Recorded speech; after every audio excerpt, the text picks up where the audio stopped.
Bismillahirrahmanirrahim. Assalamualaikum warahmatullahi wabarakatuh.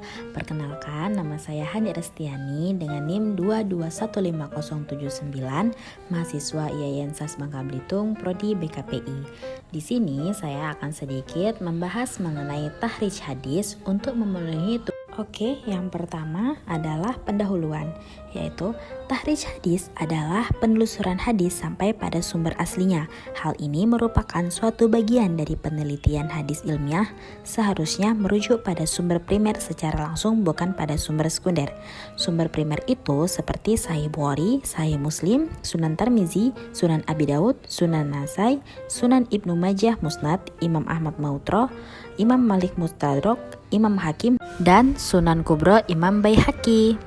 Di sini saya akan menguraikan mengenai pembahasan tahrij hadis menjadi 3, yaitu pengertian tahrij al-hadis, manfaat tahrij al-hadis, dan metode tahrij al-hadis. Jadi langsung saja kita mulai ke pembahasannya ya.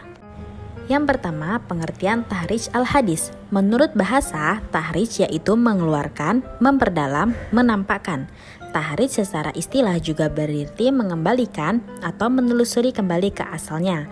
Hadis-hadis yang terdapat di dalam berbagai kitab yang tidak memakai sanad kepada kitab-kitab musnad, baik disertai dengan pembicaraan tentang status hadis-hadis tersebut dari segi sahih atau doif, ditolak atau diterima, dan penjelasan tentang kemungkinan iklat yang ada padanya, atau hanya sekedar mengembalikan kepada kitab-kitab asal atau sumbernya. Pembahasan selanjutnya yaitu manfaat tahrij al-hadis. Yang pertama, dapat diketahui banyak sedikitnya jalur periwayatan suatu hadis yang sedang menjadi topik kajian. Yang kedua, dapat diketahui status hadis sahih li zatihi atau sahih li ghairihi, hasan li zaitihi atau hasan li ghairihi. Demikian pula akan dapat diketahui istilah hadis mutawatir, mahsyur, aziz, dan gharibnya. Yang ketiga, memperjelas hukum hadis dengan banyaknya riwayatnya seperti hadis doif melalui satu riwayat, maka dengan tahrij kemungkinan akan didapati riwayat lain yang dapat mengangkat status hadis tersebut kepada derajat yang lebih tinggi. Yang keempat, dapat membatasi nama perawi yang sebenarnya. Hal ini dikarenakan mungkin saja terdapat perawi-perawi yang mempunyai kesamaan gelar dengan adanya sanad lain, maka nama perawi akan jadi jelas. Yang kelima, memberikan kemudahan bagi orang yang hendak mengamalkan setelah mengetahui bahwa hadis tersebut adalah makbul atau dapat diterima.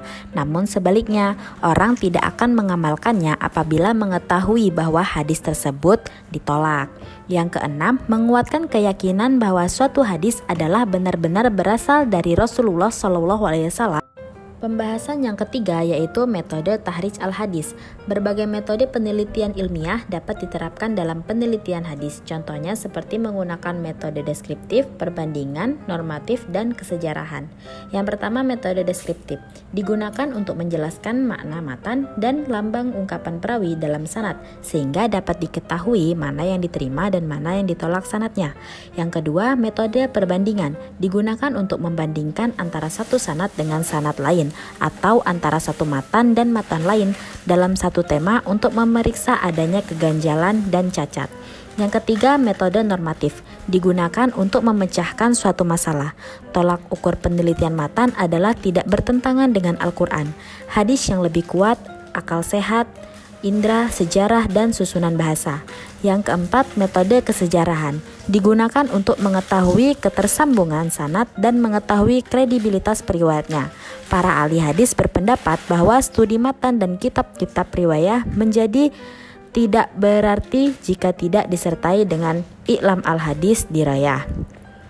I'lam al-hadis dirayah ialah analisis kesejahteraan mengenai perkataan dan perbuatan Rasulullah SAW, sifat dan keadaan para periwayatnya, serta matan hadis. Dapat disimpulkan, tahrij hadis bertujuan mengetahui sumber asal hadis yang ditahrij. Tujuan lainnya adalah mengetahui ditolak atau diterimanya hadis-hadis tersebut. Dengan cara ini, kita akan mengetahui hadis-hadis yang pengutipannya memerhatikan kaidah-kaidah ulumul hadis yang berlaku sehingga hadis tersebut menjadi jelas, baik asal-usul maupun kualitasnya. Tahrij menurut istilah adalah penunjukan terhadap tempat hadis di dalam sumber aslinya yang dijelaskan sanad dan martabatnya sesuai keperluan. Dapat diketahui banyak sedikitnya jalur periwayatan suatu hadis yang sedang menjadi topik kajian. Dapat diketahui kuat dan tidaknya periwayatan akan menambah kekuatan riwayat. Sebaliknya, tanpa dukungan periwayatan lain, kekuatan periwayatan tidak bertambah.